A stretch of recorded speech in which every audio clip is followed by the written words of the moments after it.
Hey, what's up? Welcome to DGen Ed. That's degenerative education, meaning none of this is financial advice. Just me having fun looking at charts, like the chart behind me, which is of Hycroft Mining, ticker symbol HYMC. And so here I am recording this on Sunday morning, October 20th, after Hycroft closed on Friday the 18th at a price of $2.61, being up almost 7.5% on the day, and so looking really good. But we did bump into a pretty key looking level, so I wanted to go over that and just kind of go over my thesis with Hycroft given the lines that are up on the chart. And so, what you can see from this is this downtrending white line. I believe I drew it up during a live stream, so make sure you check those out. I tend to do them Sundays at 9 p.m. Eastern. Always a good time. And so anyways, this downtrend is based on these two pivot highs that you can see here. Let's see the high from September 16th of 274, as well as the high from October 3rd, which was at $2.67. So connecting those two lines, we did get one open above that level, but no closes above it. So I do think it is a pretty important trend line.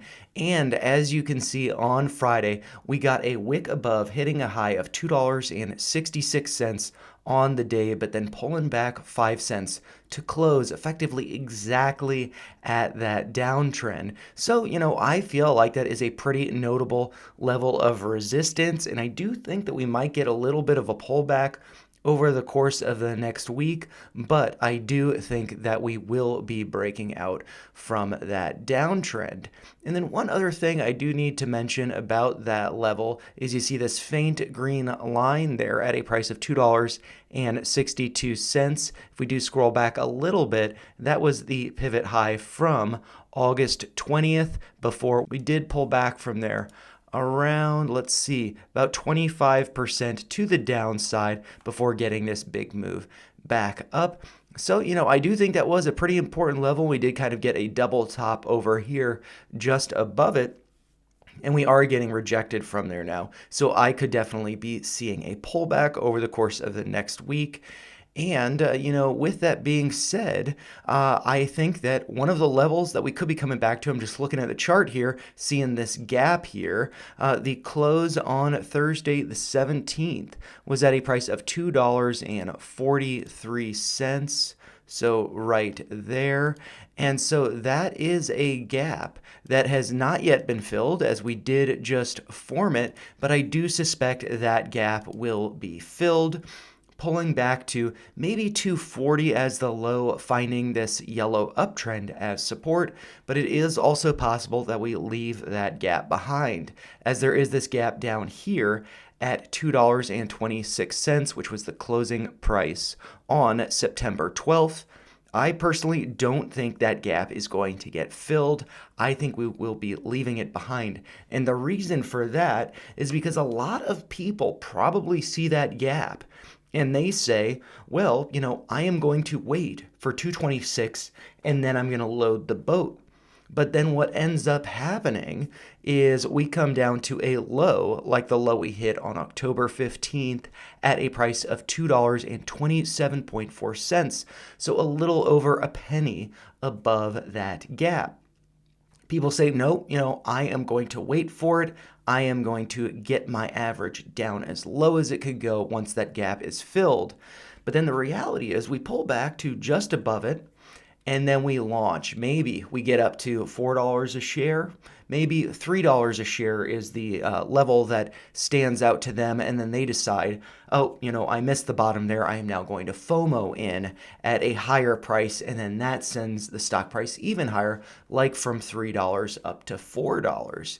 And so I don't think that we're coming back to 226. I don't think we're coming back to 227.4, but I do think that $2.40 is on the table, but we also may not fill this gap right here at 243. We may just be coming down to 245 or so, maybe wicking below this white uptrend and finding that as support before we launch, as it does look like we have formed a pretty nice bull flag over here following these big up moves downtrending consolidation showing some strength. The MACD now flipping green. We might be seeing a rally like we just saw over here when it did flip green after the first day. We saw a big move up, and then that continued with consolidation, and now I think we're going to be seeing a breakout, especially because these past 2 days have been met with a good amount of volume backing up those upside moves. So I do think that the price could be going higher, but I do think that the MACD could hang out around neutral for a couple days, maybe a week, before we really get a surge and a break out from this downtrend and this prior high. And, getting above the highs over here, 274, I think that is going to be a pretty important level as well. So do keep that in mind. And before I take a step back to go over where this yellow line originates from, I did want to point out this white uptrend that is based on the low from September 13th, which was $2.35. And then the other pivot point here was from the low of October 1st, which was at a price of $2.41. So you can draw those levels up on your charts if you like. But yeah, I just want to go over this yellow uptrend and also a neckline that we may be forming, but I do need to adjust that. But first, you need to take a step back to look at this yellow uptrend.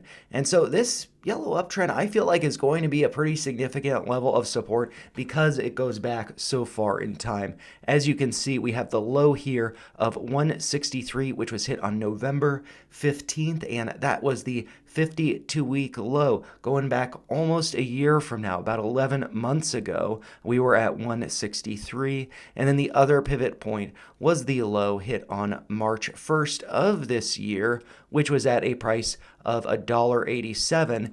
And following that low, we got a pretty massive move to the upside, going up almost 150% before topping out around $4.65. So, I mentioned $4 marked here by this purple line. Maybe we get to $4.65 in 2025. Maybe we hit $5 in 2025. So I think that there's just a lot of potential upside with this, especially because we have this nice bullish pattern. And another bullish pattern that I was kind of hoping we would form, it doesn't look like we have this. It looks like it was too generous of a trend for a neckline, is that maybe we're forming an inverse head and shoulders pattern. I just need to adjust this trend line. And so I'm just going to do that live with you guys here, just moving this pivot point from the low over here to get it to match to, let's see, over here. And since this is magnetic, it's a little bit difficult to get it lined up just right. Drawing that from the pivot low from July 19th, that was at a price of $2.49.8.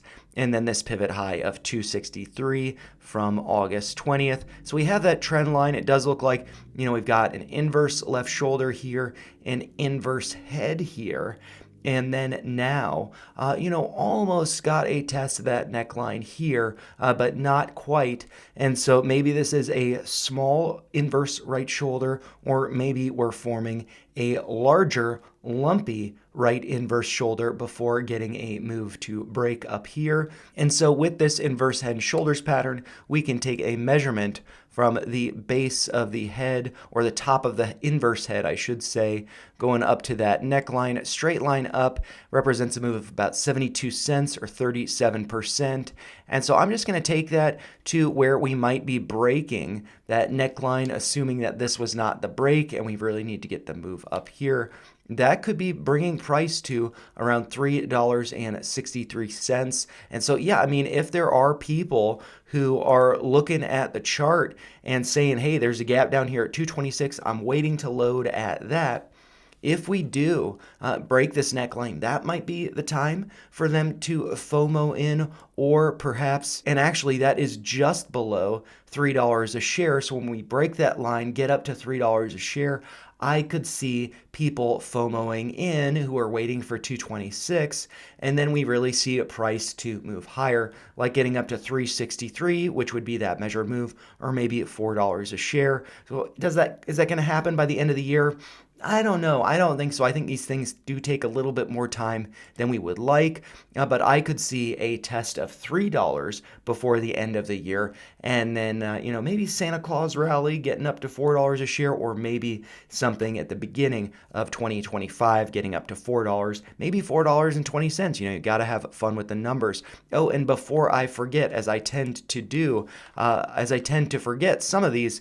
The RSI, is currently around 59.62, so we do got some more room before we get up to 70, which is that overbought territory. But once we do get to 70, I think we could hang out there, get into 70, 80, somewhere around there before we really do put in a top and start to pull back.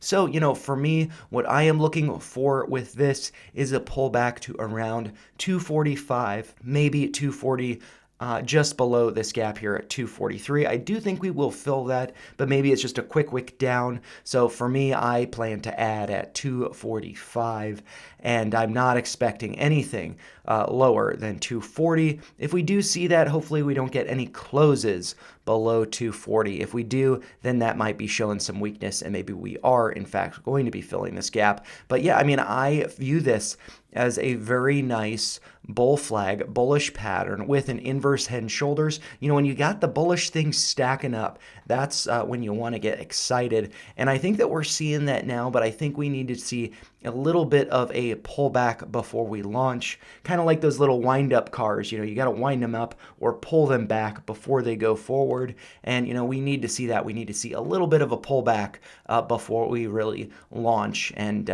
start to see some really nice looking price action. And so I do think that we will be seeing that in the coming months, but perhaps maybe $4 a share in the first quarter of 2025. That is what I would be looking for. But, as always, those are just my thoughts. If you found them helpful, make sure you like the video, share your thoughts in the comments down below, and make sure you subscribe to the channel for more videos like this. Thanks a lot for watching. Take care, you guys.